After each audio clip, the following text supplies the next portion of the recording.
Our guest today, Amanda Latva. She is the Youth Services Coordinator at the Conneaut Public Library, and Molly Thiel, and she is Youth Services Assistant.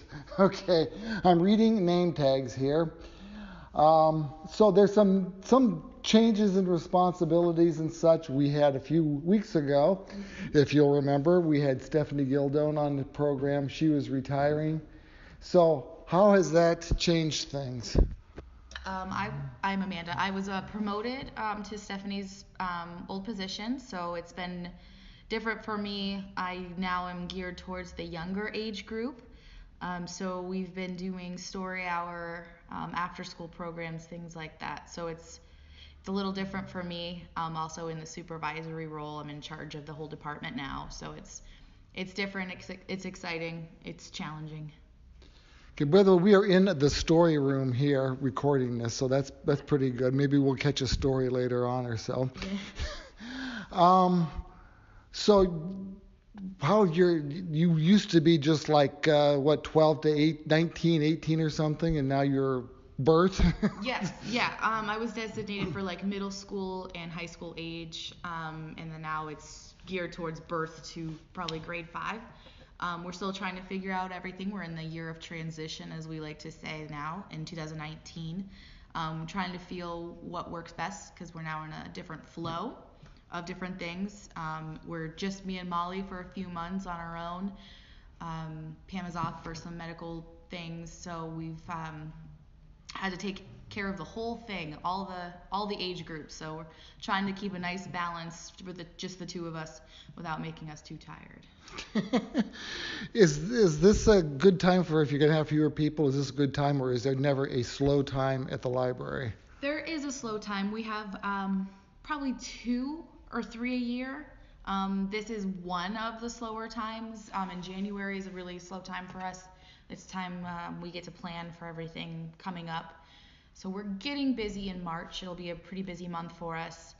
And then we take a little pause. We still have stuff going on. And then summer is, of course, very, very busy. Crazy, yeah. Mm-hmm. And then we take another break in August and September, gear up for another big session of story hour. And then we take that break that goes December to January. So we do get a little break. So this is mid-busy time, I guess. Okay. Normal. I guess this is normal for us.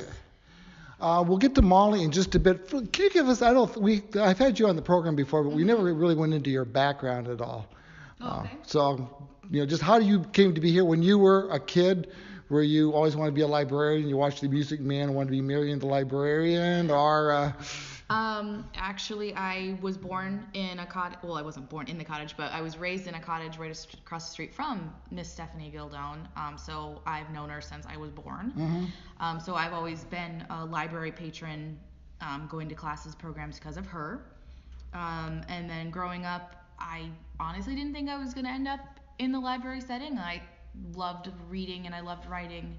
I thought I was going to go more on that track. When I came back from college, I graduated from Slippery Rock in 2009. I ended up with, I was substituting and tutoring in the schools. So did you want to be a teacher? I thought for a period of time I might be a teacher. I didn't want to do Catcher in the Rye for 25 years in a row. So that's why I kind of was like, no, I don't want to do that. Scarlet Letter. I don't want to read those old classics. They're dusty, boring. I don't blame the kids for not wanting to read them. I'm more in the new stuff. But I ended up at the Art Center, and I was the assistant director there for 3 years. Conneaut Art Center. Yep. And then you directed some plays. I did I did that too. I don't like to think about those times. That was a stress, big stress. And then I heard that a position was opening up at the library that was full time and had benefits, which sounded amazing. Mm-hmm. And then it ended up being this perfect role that I never really considered. And it just fell into my lap. And Steph said she was retiring. I would be groomed for the position, and lo and behold, I got it 4 years later. Perfect storm here. Yeah, it was really perfect how it worked out. It just kind of happened. Well, Molly's sitting here quietly, and she wants to say something, I'm sure. Tell me a little bit about your background. So I started here the late summer of 2013, and I started out just as a circ clerk on the front desk. I bet cert clerk is circulation. Yes, it is. Circulation clerk. And so I did that for a little while, and I enjoyed seeing all the kids come in. I had done Safety Town in the past, and I had helped teach Dancing with Janie Hosey. And so I knew a lot of the kids. I knew their families already, so it was nice to see them in here. And the opportunity arose where I could kind of migrate over to the youth department and work closer with Amanda, Pam, and Miss Steph. So I've been over here for now like around 2 years, I would say. And so at first I kind of just started working with Amanda, kind of under her, and the two of us would take on the teen age, so middle school and up, and we kind of grew some different things, tried some different things out, and now like she said, it's just the two of us. So we've kind of been trying to juggle all of the responsibilities, do the work of 4 people with just 2 people, and it's tricky. It's really tricky. So. What kind of projects have you guys come up with that you're like particularly proud of that you have here at the library? Well, we like to paint a lot, and so we have introduced pros painters. So we have a big group of teenagers that come in, not super huge, but a manageable group, and so they come regularly, and so we paint with them, we know them, we kind of know a little bit about their school life, so we've bonded with these kids over the years. We tried out some music and movement programs here at the library, so we actually picked up the ukulele last summer for Libraries Rock, and we were teaching ukulele classes to teens, adults, and children. So we incorporate that into a lot of our activities and classes here. We've got to hold on for a second here with ukulele, because I went to a program where my grandson's in. He's in the 4th grade, and every class took a turn playing the ukulele. What is this, like a fad now or something? Where'd that come from? I don't know. It just kind of cropped up a few years ago. It just has been increasingly more popular nowadays. And it seems like everybody has tried their hand at ukulele one time or another, but... Is it easy to play? Yes, it's easy to pick up. The two of us, Stephanie found a class, and it was, last January that we took the class in Erie, PA, at World of Music. It was an hour and a half, and then right after that, we looked at each other and said, we better buy a ukulele today. And so we did. We walked home with one each, and... All the way from Erie? Yeah. Yes. No. And so then we kind of taught each other through YouTube and trial and error. And so we've been working on that a lot. What kind of reading programs do you have to get kids interested in reading and continuing into reading? Well, we have our Books and Babies going on right now and Story Hour right now. So Books and Babies is birth to 3, and Story Hour is 3 to 5 years old. And so they come every week, and we study all kinds of different things. So last week was penguins. This week, of course, was Valentine's Day. Yeah. And we kind of pick the topics that we're interested in, or just something that sounds fun to us. So that's for the younger ones. And then we're trying new things this year of transition. We're going to be doing some different art aspects. We're going to be doing a new program called Reading Bingo, and that kind of makes things feel a little bit more fun instead of just learning and, taking it from there. So. I was talking to Stephanie a few weeks ago. I don't know if you guys could imagine, but when she stepped into that position, there wasn't any kind of a youth program whatsoever. I mean, it was just go into the library, be quiet, get your book, and... Yeah. Yeah, that's exactly what it would have been like. And, the no food, no fun, no laughter, singing, heaven forbid anyone make a sound in a library. And now what it is the audience or patrons are telling us to be quiet. We hear that more often, we're trying to read. And it's like, well, we're working. And us working might be us yelling at each other from a space because we're excited about a project coming up.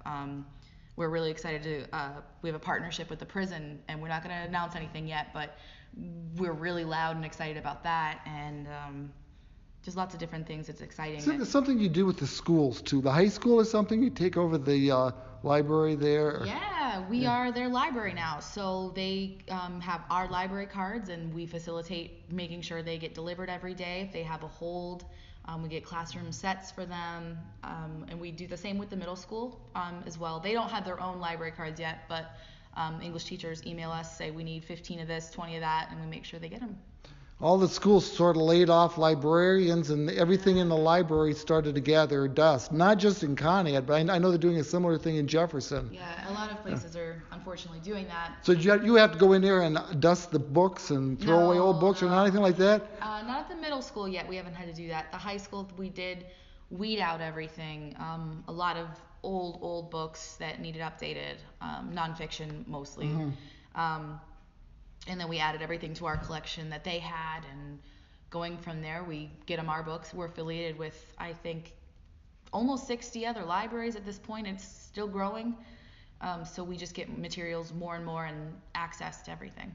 And which is nice there is you can order books. You can go online, look for a book. If it's not here, you can get it from, I don't know, Parma Library or something. Or, yeah, Parma's on there, Westlake. And videos too. Yep. Movies, magazines, big books, board books, little books. All the books. All the books. All the of the stuff. books. Okay. One other thing I wanted before I'm going to ask now, because we're going to be running out of time, and Amanda Latva and Molly Thiel are our guests from the Conneaut Public Library, and this is something because I made a phone call about maybe I have a camera group and we may want to meet here, and you can, if you have a group and you want to meet in one of the community rooms or something, you can now do that online. Yes, absolutely. Just go to the library website. Yes, you can either just visit our website and click the little green calendar you'll see on the left side, or you can simply visit www.conneaut.libcal.com. It'll pull up our site. You can sign up for programs, events, classes that we have. You can also book the meeting room. You can't book the study rooms quite yet. I think that might be coming down in the next few months. You might be able to book a passport agent. We're going to start scheduling them online. Different things like that, notary service that we have. Right now, those aren't on there, but you can definitely book the meeting room. We've had a few birthday parties in here. We've had several groups come in, and it is absolutely free. And it's easy to do because it's very easy to do. Know that you can't have the summer reading. Because of summer reading, you can't have the meeting room for a few months there in the summer. But we have groups that come once a month. We have some that come about every week. So it varies on what you need. If you just need a space to plan a surprise party to get away from whoever, you can do that too. Bring a pizza, make a coffee pot, bring it. Food is welcome as well. Okay, we've got just about a minute left. And I always, when I get people from any library, I talk about reading. You said from birth. That is not unusual. Get kids interested in books and reading even before, sometime before they're born. Yeah, read to them in the womb. I mean, obviously, the sooner you read to your child, the better. And they learn words and vocabulary and such early on. Even when you're grocery shopping, this is cereal. Say cereal. There's a green can. There's a blue can. I see milk. I see milk comes from a cow. Things like that. Even something like that. And maybe people will look at you funny, but in the long run, your kid's going to be really smart. So read, talk. Okay. All right, Amanda Latva, Molly Thiel from Conneaut Library, the Youth Department. Thank you both. Thank you. Thank you.